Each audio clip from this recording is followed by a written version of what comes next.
Sean todos ustedes bienvenidos a este video de puntualización sobre la disforia de género. Espero que la información que aquí les voy a presentar les resulte útil para poder comprender, para poder profundizar esta categoría diagnóstica que se encuentra en el DSM-5. Espero que ustedes puedan complementar lo que lean en ese manual diagnóstico y puedan profundizar, puedan aclarar mejor esto que para muchos es muy complicado. Es muy complicado porque la realidad es que a los psicólogos nos hace falta muchísima lectura en otros campos de las ciencias, particularmente las ciencias sociales, como puede ser teoría social sobre teoría de género, ¿no? La teoría queer, por ejemplo, que no es nueva, que no es reciente, tiene un auge aproximadamente en los años 90, pero que por lo menos en mi experiencia no he visto que se haya profundizado por los estudiantes en las universidades, y que en realidad sí nos interesa o nos debería de interesar. ¿Por qué? Porque la cuestión de la identificación de uno mismo con el género, con la cuestión del cuerpo, es totalmente social, es totalmente psicológica, ¿no? Incide en la estructuración del psiquismo.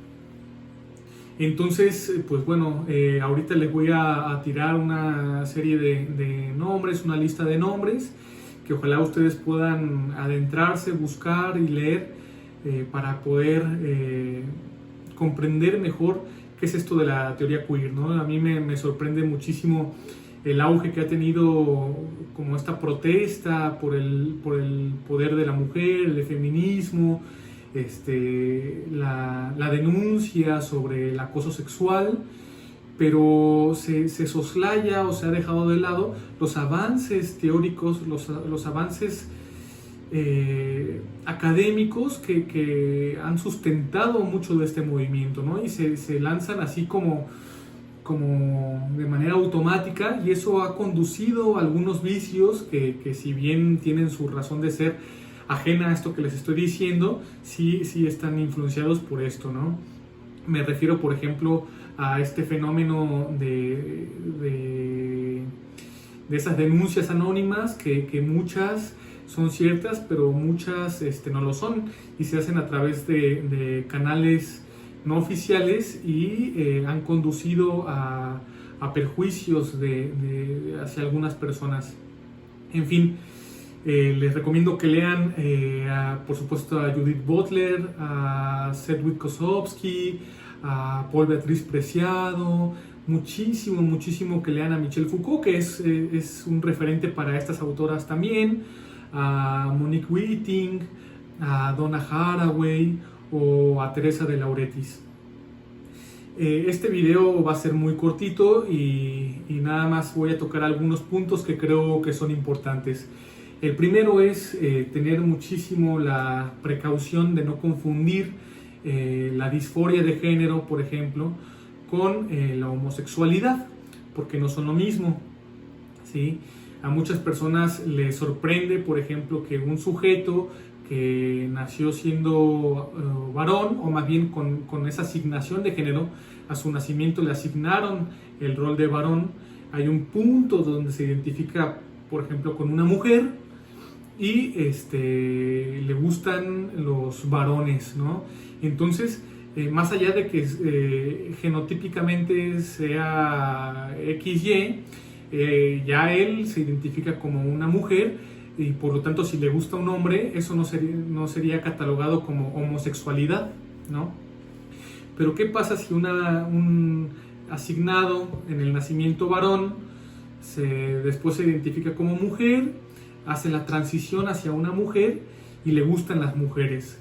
Ahí habría lesbianismo, sí, y transexualidad también. Por eso esta configuración de géneros y de preferencias sexuales es muy compleja, ¿sí? Cabe también aclarar algo que me imagino que ustedes ya saben, que la homosexualidad antes era considerada como una patología mental, los invertidos se le decía, ¿no? y que desde hace ya un tiempo, desde antes del DSM-3, se ha quitado de esa categoría. Ahora bien, la transexualidad, lo transgénero, los géneros atípicos, ¿son considerados en sí mismos como una patología? No, no y no. Lo que es considerado como una patología son esos síntomas disfóricos. Acuérdense que la disforia es un cruce entre el malestar producto de estados cognitivos y afectivos particulares. Y esa mortificación, esa disforia se debe por esa interacción social anómala, esa interacción social discapacitante, ¿no? Es decir, en este trastorno mental, en esta categoría, se hace más evidente que en otros trastornos que si nosotros hablamos de discapacidad mental o incluso de discapacidad física, las alteraciones cognitivas, por ejemplo, o estas mostraciones anómalas no son patológicas en sí, sino que del todo, de lo común, cuando no pueden ser como absorbidas, cuando son contrastadas, se genera una especie de rechazo, una especie de reacción de discriminación. Y ahí es donde viene la discapacidad, ahí viene lo mortificante, ¿sí? Espero que esto lo tengan muy en claro. Pues bueno, otra cosa que yo les quiero aclarar ahorita nada más es la serie de operadores conceptuales con los cuales se tiene que partir para poder entender la disforia de género. ¿Qué es el género? El género es el rol público que tanto se es asignado como después se es identificado ya por el propio sujeto y que puede entrar de manera tradicional en categorías binarias de hombre o mujer, que esto ya se ha expandido, ¿no? La asignación de género es eso, la asignación de género es una identificación inicial y que tiene carácter legal. Es interesantísimo porque cuando se nace, antes del acta de nacimiento que se hace en el registro civil, en el acta de alumbramiento creo que se llama, se pone un registro de la hora en que nace ese sujeto y se ponen los apellidos, ¿no? Se ponen los apellidos tanto de la madre como del padre y más allá de que tengan bien decidido cuál va a ser el nombre, se deja el espacio vacío. Pero lo que no se deja vacío es si nace con órganos fenotípicamente sexuales o característicos de lo que se suele llamar hombre o de lo que se suele llamar mujer, ¿no? La vulva, por un lado, la vagina, el pene, los testículos, por el otro, ¿no? Las características sexuales externas. Ahora bien, ya después, cuando se hace el registro en el registro civil, se redobla esa reasignación, ¿no? No te preguntan al bebecito, a ver, ¿tú cómo te quieres identificar? ¿Te quieres identificar como un varón o como una mujer?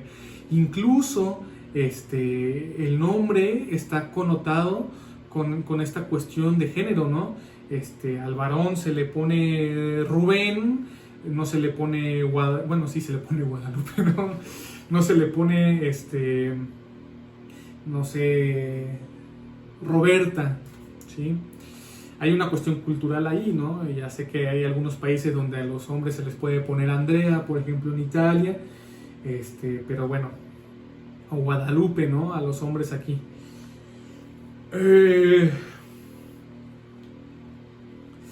Entonces, también es cierto que ahorita hay que revisar la legislación.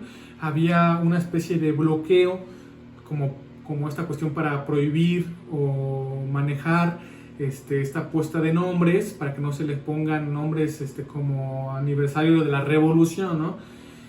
Como para que haya una congruencia entre el nombre, el género y el fenotipo. Y el genotipo, por supuesto, ¿sí? Es decir, abro la pregunta a un sujeto que nace con pene, los padres, por ejemplo, que están metidos en este rollo de la diversidad sexual aquí en México, ¿podrían registrar a ese sujeto como mujer? Me parece ser que no. Entonces es una cuestión de padres, sí, pero también es una cuestión del Estado, ¿ven? De un Estado que desde donde se imparte esta cuestión hegemónica del género. Bueno, cuando el individuo va creciendo, viene una especie de redoblamiento de la identificación, pero que ahora sí ya es más propia, ¿no? Ahora ya se puede identificar a sí mismo con el rol que se le asignó en un primer momento, con ese género, se identifica como varón, o puede ser que no. Y si resulta que no, ahí es donde viene la disforia de género, ¿sí?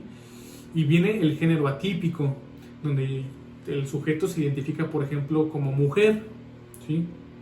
Ahora bien, esa identificación no nada más es psicológica, el género atípico también puede estar acompañado o no de características somáticas atípicas o peculiares, como puede ser los que ahora se llaman intersexuales, ¿no? Sujetos que nacen con características somáticas de los dos sexos. A esa cuestión viene o puede venir la reasignación de género, y la reasignación de género está ligada con tanto el transgénero como la transexualidad. Entonces el transgénero lo define el DSM-5 como una identificación de un género distinto al asignado. Por eso el transgénero y la identificación de género y la disforia de género están interconectadas de una manera muy cercana. Mientras que el transexual ya implica una transición que es oficial y que muchas veces es legal, depende de la legislación de cada país y de cada estado, hacia un género distinto, ¿no? Esa reasignación puede ser nada más tanto en la legalidad, por ejemplo, en el documento oficial, en el INE, en el DNI, como también puede ser ya a través de una reasignación de características en el cuerpo, ¿no? Con intervenciones hormonales o con ya una intervención quirúrgica. Por eso, si el transgénero está relacionado con el género atípico y con la disforia de género, el transexual esa categoría está ligado con la reasignación de género. Ahora bien, ya nada más una puntualización. El psicólogo, si esta disforia de género no se refiere a patologizar una identificación no binaria, sino a las consecuencias sociales que marginan, que peyoratizan, creo que esa palabra no existe, que estigmatizan a esa identificación anómala. ¿Cuál es el papel del psicólogo? No es ayudarlo a identificarse con el género con el que se le asignó en el momento del nacimiento, ¿no? Tendría que ir más bien encaminada a esa adaptación, a ese aminoramiento, a ese amortiguamiento de los síntomas cognitivos y afectivos que se producen de esta relación del ambiente que mortifica al sujeto. Pero también es importante hacerles notar, y esto era con lo que quería terminar, que muchas veces los síntomas persisten incluso después del cambio de género, ¿no? En un transexual, por ejemplo, y tiene que ver con esta cuestión de la adaptación hacia esa identificación nueva. De mi parte es todo, espero que les haya sido útil esta información. Les recuerdo que mi deseo de que se inmiscuyan en estas teorías, que son muy interesantes, que importan muchísimos conceptos y muchísimo de teorías psicológicas, y que les puede enriquecer bastante para entender estos temas.